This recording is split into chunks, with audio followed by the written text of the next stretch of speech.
Good morning. कैसे हो? चल रहा है पढ़ाई लिखाई?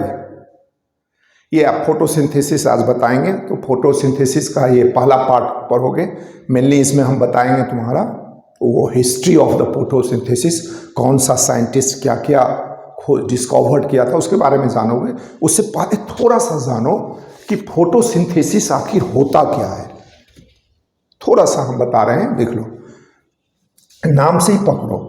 फोटो मीन्स होता है लाइट।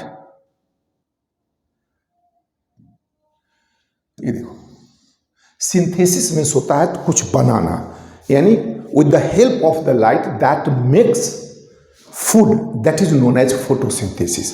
फोटोसिंथेसिस में क्या होता है तुम्हारा, देख लो, ये कार्बन डाइऑक्साइड प्लस वाटर और इन प्रेजेंस ऑफ सनलाइट,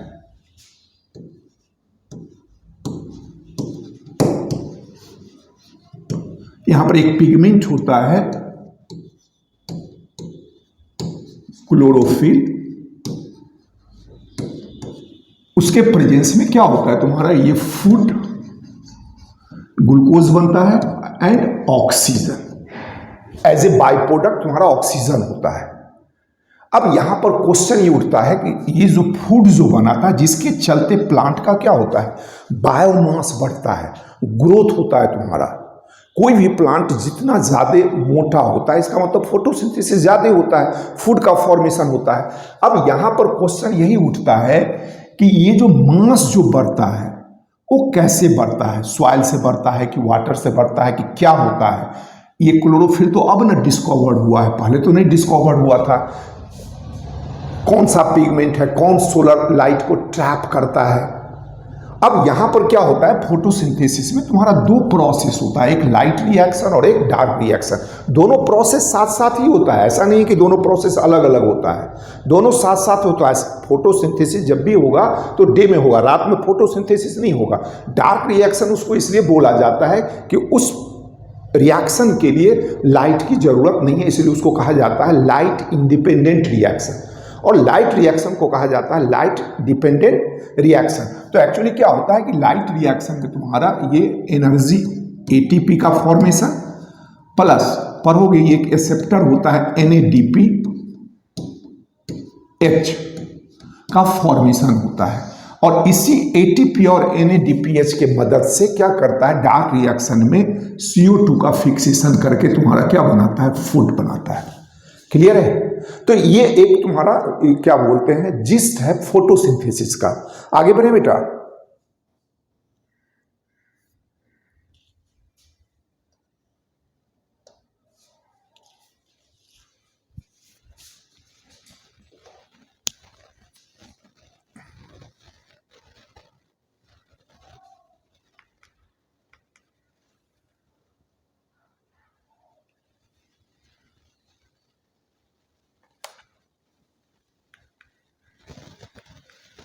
ये देखो, ओवरव्यू ऑफ फोटोसिंथेसिस में तुमको क्या क्या पढ़ना है। तो सबसे पहला तुमको साइंटिस्ट रिसर्च के बारे में जानना है, पिगमेंट के बारे में जानोगे। वो पिगमेंट क्या होता है तुम्हारा, एक लाइट हार्वेस्टिंग कॉम्प्लेक्स बनाता है, पढ़ोगे आगे। उसमें दो सिस्टम होता है, फोटो सिस्टम 1, फोटो सिस्टम 2। उसके बाद क्लोरोप्लास्ट के बारे में जानोगे, लाइट रिएक्शन के बारे में जानोगे, डार्क रिएक्शन के बारे में जानोगे, और इसी लाइट और डार्क रिएक्शन में एक प्रोसेस पढ़ोगे, फोटो रिस्पायरेशन। और लास्ट में पढ़ोगे ये factor affecting the rate of photosynthesis, माने कौन सा फैक्टर रिस्पॉन्सिबल होता है जो रेट ऑफ फोटोसिंथेसिस को बढ़ाता है। तो ये पूरी चीज आपको पढ़ना है। तो सबसे पहले हम वो साइंटिस्ट रिसर्च के बारे में तुमको बताएंगे। थोड़ा सा जानो ये ATP क्या होता है, तुम्हारा सेलुलर एनर्जी होता है, लिविंग थिंग के लिए इसको एनर्जी करेंसी कहा जाता है। और ATP क्या होता है तुम्हारा, एडेनोसिन ट्राइफॉस्फेट, थोड़ा सा बता दिए हैं, कंटेन 2 और हाई एनर्जी फॉस्फेट बॉन्ड। ये पढ़े हो तुम्हारा, ये राइबोज और एडेनिन मिलके और इसमें 3 फॉस्फेट ग्रुप जुटता है, और यही बॉन्ड जब टूटता है तुम्हारा तो एनर्जी लिबरेट होता है। ठीक है, तो एक फॉस्फेट हटेगा तो ADP हो जाएगा, दूसरा हटेगा तो AMP हो जाता है। ठीक है, अब कहता है देखो, also contain the nitrogen base adenine and ribose sugar. ये आपका ATP का स्ट्रक्चर है। अब आ जाओ history of photosynthesis and plant pigment के बारे में। अब देख लो फोटोसिंथेसिस में देखो क्या क्या होता है। कहता है involves the use of light energy to convert water and carbon dioxide into oxygen and high energy carbohydrates।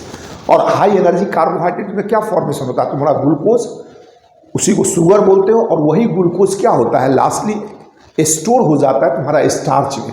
अब देखो फोटो से कहता है कि process governing energy capture by ecosystem and thus the entry of the organic carbon into the biosphere. मतलब समझ रहे हो फोटोसिंथेसिस में क्या होता है, इकोसिस्टम से एनर्जी को कैप्चर किया। एनर्जी कहाँ से आवेगा, सन से आवेगा तुम्हारा, ठीक है। और उस एनर्जी को कैप्चर करके क्या करता है, फिक्सेशन ऑफ कार्बन डाइऑक्साइड, और उसके चलते तुम्हारा ऑर्गेनिक कार्बन कंपाउंड का फॉर्मेशन होता है, जिसके चलते क्या होता है बायोमास जो है तुम्हारा बढ़ता है, नंबर ऑफ प्लांट बढ़ता है बायोस्फीयर में। अब यहां पर एक चीज दी हुआ है, ध्यान से देखना, 1 molecules of the glucose stores 90 times more chemical energy than the 1 molecules of the ATP. ये आपका NEET of point of view से याद रखना है बेटा। 1 molecules ग्लूकोज देखो क्या कहता है कि 90 times मोर एनर्जी होता है in comparison to the 1 molecules of the ATP.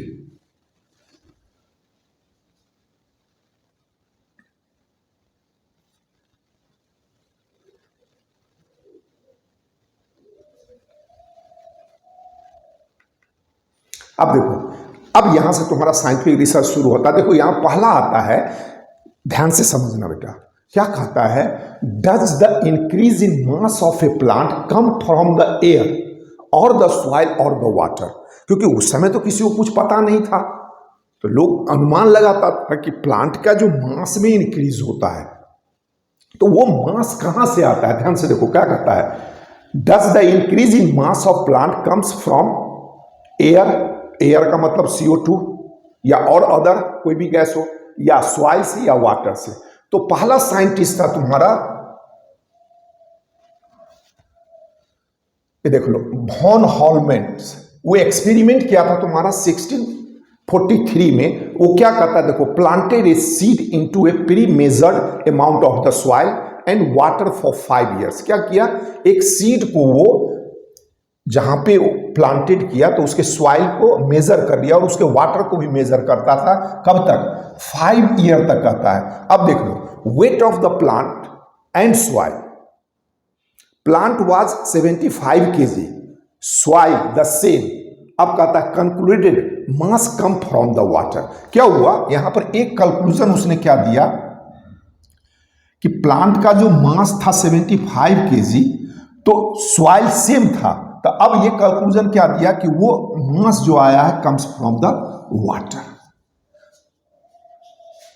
ठीक है। उसके बाद देखो दूसरा एक्सपेरिमेंट तुम्हारा आया, प्रिस्टले एक्सपेरिमेंट है, ये 1771। थोड़ा सा ये भी डेट भी थोड़ा याद रखना है बेटा। अब देखो ये प्रिस्टले जो है क्या किया तुम्हारा, अरे हो गई, ये प्रिस्टले तुम्हारा बाद में ऑक्सीजन का भी डिस्कवरी किया था।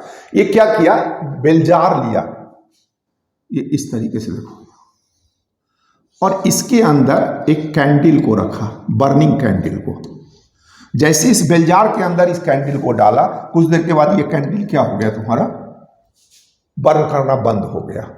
फिर क्या किया, इसी कैंडल में रैट को रखा। क्या देखता है, कुछ देर के बाद ये कैंडल भी बर्न करना बंद कर दिया और रैट मर गया। फिर क्या करता है, इसी बेलजार में देख लो, ध्यान से देखो, ये बर्निंग कैंडल तो था ही,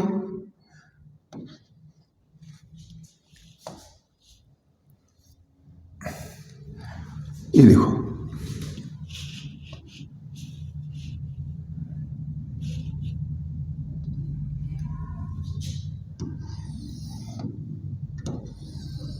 ये देखो, ये बेलजार है। अब इसमें ये कैंडल रखा रेड, और इसमें मिंट प्लांट रख दिया तुम्हारा, ये मिंट का प्लांट, ये मिंट याद रखना। अब ध्यान से देखो यहां पर क्या कहता है, जैसे ही तो अब ये कैंडल भी बर्न कर रहा था और रैट भी तुम्हारा सरवाइव कर रहा था। तो यहां पर क्या कहता है कि व्हाट एवर एनसीईआरटी में दिया हुआ है, whatever during the burning of the candle they remove whatever that rat during the breathing they remove which are stored by the plant. माने जब ये कैंडल बर्न होता है तो कोई भी गैस जो निकलती है या वो एनिमल जब ब्रीथ करता है, जो भी गैस निकलता है तो उस गैस को, चाहे वो बर्निंग ऑफ कैंडल से हो या वो रैट के ब्रीथिंग से हो, उसको रीस्टोर कर लेता था, तुम्हारा मिंट प्लांट कर लेता था। तो यही यहां पर देखो प्रिस्ले क्या कहता है, burn candle in bell jar until it went out. कहता है placed spring of the mint in the bell jar for a few days candle could be relit and burn. यहां पर कंक्लूडेड क्या कहता है, plants release substance ought necessary for the burning of the candle और survival of the rat. यहां पर वो क्या कहता है कि इस प्लांट से कोई चीज निकलता है जो हेल्प करता है बर्निंग में, जो हेल्प करता है रैट के सर्वाइवल में। और उसके बाद जब बर्निंग होता है तो ऑक्सीजन तो लेता है और जो गैस रिमूव करता है CO2, और यहां भी ब्रीथिंग में जो CO2, उस CO2 को ये क्या करता है, मिंट प्लांट रीस्टोर कर लेता है। लेकिन ये प्रिस्ले सिंपल एक्सपेरिमेंट किया था तुम्हारा, लेकिन अब मान लो ये मिंट प्लांट जो है ये तो फोटोसिंथेसिस करेगा सनलाइट के प्रेजेंस में। तब दूसरा एक्सपेरिमेंट तुम्हारा आया,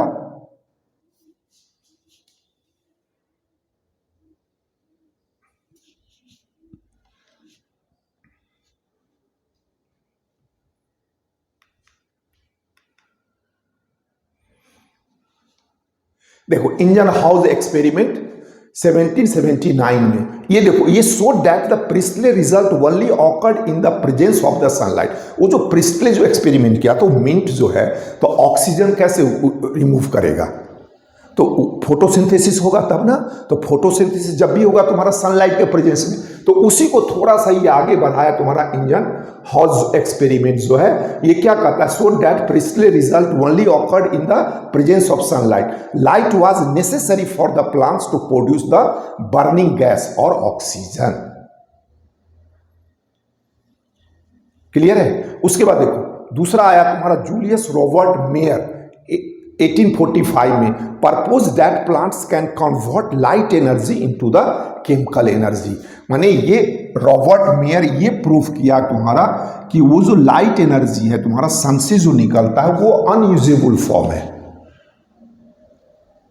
और ये भी सुने हो कि अर्थ पे कोई ऐसा लिविंग थिंग नहीं है जो डायरेक्टली उस सनलाइट को ट्रैप कर सके, ओनली द ग्रीन प्लांट। तो वो कहा कि उस सबसे पहले क्या करता है, उस लाइट एनर्जी को जो अनयूजुअल फॉर्म है उसको कन्वर्ट कर देता है केमिकल एनर्जी में और वो स्टोर हो जाता है एज ए ATP। तो ये तुम्हारा जूलियस रॉबर्ट मेयर का था। फिर देखो सोमन रोविन मार्टिन कमिन ये 1941 में देखो क्या कहता है, used isotopes to determine that the oxygen liberated in the photosynthesis come from the water. ये प्रूफ किया कि ऑक्सीजन जो ड्यूरिंग प्रोसेस ऑफ फोटोसिंथेसिस होता है वो वाटर से आता है with the help of the isotope. सब आदमी पढ़े हो कि ऑक्सीजन का 2 आइसोटोप्स होता है तुम्हारा 16 और 18, तो उसी के हेल्प से ये सोम्युल रोविन मार्टिन जो है ये आपका प्रूफ किया। क्लियर है बेटा। अब देखो ये मालविल कैल्विन है, पढ़ोगे ये 1948 में, first to trace the path that carbon takes in forming glucose. ध्यान से देखो ये कैल्विन क्या करता है, देखो वो जो कार्बन का फिक्सेशन जो होता है और उसी के चलते तुम्हारा ग्लूकोज का फॉर्मेशन होता है, तो उसको सनलाइट की जरूरत नहीं है। इसका मतलब ये कैल्विन क्या खोजा था, डार्क रिएक्शन को खोजा था। तो डार्क रिएक्शन को ही कैल्विन साइकिल कहा जाता है। समझ में आ रही मेरी बात। देखो कोल्ड द कैल्विन साइकिल और light independent reaction also known as the dark reaction. Clear है, आगे बढ़े। अब देखो ये रोडोल्फ मार्कस है तुम्हारा 1992 में, देखो study the light independent reaction first to describe the electron transport chain. वो जो इलेक्ट्रॉन का ट्रांसपोर्ट होता है पढ़ोगे डिटेल में, तो ये तुम्हारा रोडोल्फ मार्कस ही प्रूफ डिस्कवर्ड किया था। उसके बाद देखो दूसरा आया तुम्हारा TW एंजलमैन। ये देखो इसका जो है 1843 से 19 9 तक है। देखो, using a prism he split light into the spectral component and then illuminated a green algae Cladophora placed in a suspension of the aerobic bacteria. अब ध्यान से देखो, यहां पर ये क्या देखता है,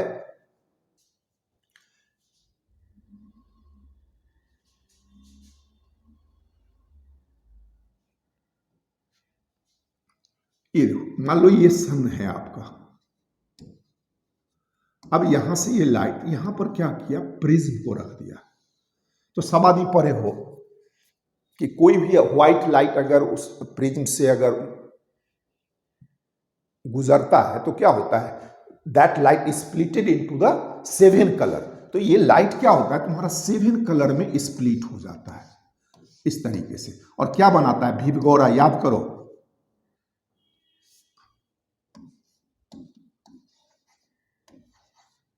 भीवगौरा, याद आ रहा है, देख लो। अब ये क्या किया तुम्हारा, ये इंजन मैन जो है क्लाइडोफोरा प्लांट को यहां पे रखा और देखता क्या है कि वो एरोबिक बैक्टीरिया जो है, सबसे ज्यादा एरोबिक बैक्टीरिया का मल्टीप्लिकेशन जो है वो ब्लू लाइट, मान लो सपोज करो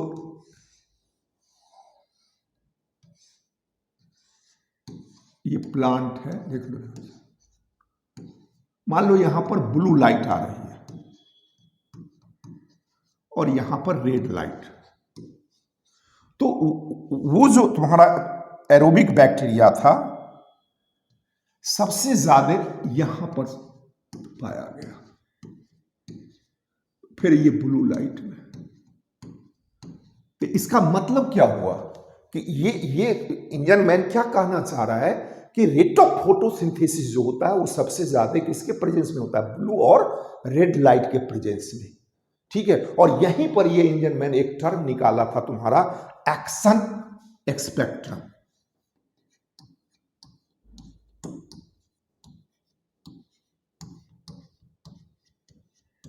कंफ्यूज मत होना, ये देखो, ये एक्शन मीन्स को अब क्या होता है, एक्टिव, माने वो 7 कलर में सबसे ज्यादा कौन सा कलर मोस्ट इफेक्टिव होता है फोटोसिंथेसिस के लिए।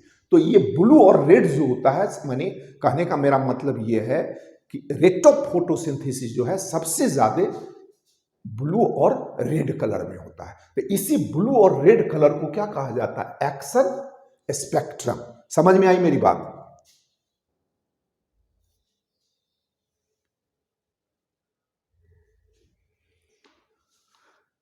अब देखो क्या कहता है, he observe that the bacteria mainly in the region of the blue और red light of the split spectrum. ये first action spectrum of photosynthesis was thus describe. Action spectrum का मतलब समझ गए, एक्शन माने क्या, एक्टिव। तो सबसे ज्यादा जो फोटोसिंथेसिस होता है तुम्हारा ब्लू और रेड लाइट के प्रेजेंस में होता है। क्लियर हुए? आगे बढ़े। अब देखो, first action spectrum which colour of light is most effective. ध्यान से देखो, यही एक्शन स्पेक्ट्रम का मतलब क्या होता है, which colour of light is most effective of the photosynthesis was describe, और उसी को क्या बोले, एक्शन स्पेक्ट्रम। फिर देखो दूसरा साइंटिस्ट आया तुम्हारा जूलियस वॉन साक्स। देखो, glucose is form during photosynthesis only in green part of the special body. ध्यान से देखो, ये उस समय ये जूलियस वॉन साक्स क्या कहता है, साक्स का मतलब होता है बैग लाइक। बैग माने क्या, थैला, थैली, थैली में कुछ रखोगे ना तो क्या, ग्लूकोज। तो ये यही कहा कि glucose form during the photosynthesis, और ये भी ये कहता है कि कहां पर बनेगा प्लांट का, ग्रीन पार्ट। तो उस ग्रीन पार्ट में कोई स्पेशल बॉडी है और कोई स्पेशल सब्सटेंस है। वही बाद में क्या हुआ, वो स्पेशल बॉडी क्या डिस्कवर हुआ, क्लोरोप्लास्ट, और वो स्पेशल सब्सटेंस क्या डिस्कवर हुआ, क्लोरोफिल पिगमेंट। और यही वॉन साक्स क्या बोला कि वो ग्लूकोज जो होता है तुम्हारा वही स्टोर हो जाता है एज ए स्टार्च। तो ये भैया थोड़ा सा दिमाग में रखिएगा, नीट ऑफ पॉइंट व्यू से। अब देख लो, ये कॉर्नेलियस वेन नील है तुम्हारा 1897 से 1985 में। देखो ये क्या कहता है, पर्पल एंड ग्रीन बैक्टीरिया माने इसको सल्फर बैक्टीरिया भी कहा जाता है। Use suitable oxidable compound reduce carbon dioxide to carbohydrate. Actually क्या होता है कि मोस्टली जो प्लांट में जो होता है वो वाटर यूज होता है तुम्हारा ये, लेकिन ये जो सल्फर बैक्टीरिया होता है वो वाटर ना यूज करके H2S, तो यहां पर इसी S को A से रिप्रेजेंट किया गया है। तो वहां ऑक्सीजन तुम्हारा बाई प्रोडक्ट आता है, यहां पर सल्फर आवेगा, तो वही ये दिए हुआ देखो, in green plants H2O is the hydrogen donor and is oxidize to O2। यहां पर क्या कहता है देखो, ये रिएक्शन दिया है यहां पर इस पर्पल और ग्रीन बैक्टीरिया, सिंपली इसको आप सल्फर बैक्टीरिया भी बोल सकते हो। तो यहां पर क्या होता है, H2O न होके H2S होता है तुम्हारा, तो सल्फर यहां पर प्रोड्यूस करेगा। बस इतने जानना है, देख लो यहां पर या तो H2S, तो देख लो क्या निकला बाय प्रोडक्ट, वो तो बनेगा ही, H2O बनेगा ही, लेकिन मोस्टली प्लांट में जो वाटर जो होता है तुम्हारा वो हाइड्रोजन डोनर होता है और वही ऑक्सीडाइज्ड किसमें कर जाता है, ऑक्सीजन में। तो देख लो यहां ये ऑक्सीजन रिलीज हुआ, तो यहां पर आपने क्या किया, H2O का यूज किया। समझ में आया मेरी बात? बोलो बोलो, किसी को कोई दिक्कत है तो बोलो।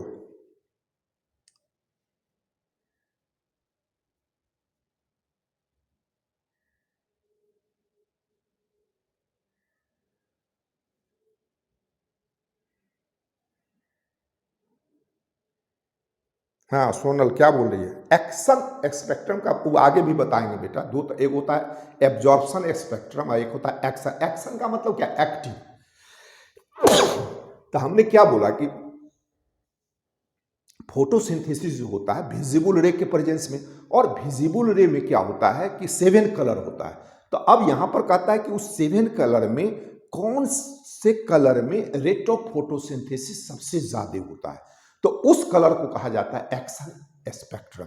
तो अभी बताया ब्लू और रेड। कोई दिक्कत? आगे बढ़े?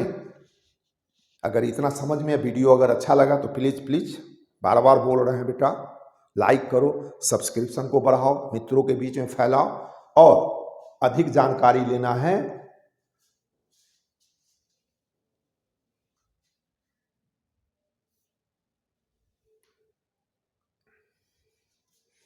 तो www.paramarthamfoundation.com पर जाओ, और एक और ग्रेविटी बायोलॉजी यूट्यूब पर देखोगे, gravity physics bye ERS Kumar, देखो बहुत अच्छा फिजिक्स पढ़ाते हैं। ठीक है, बाय, धन्यवाद।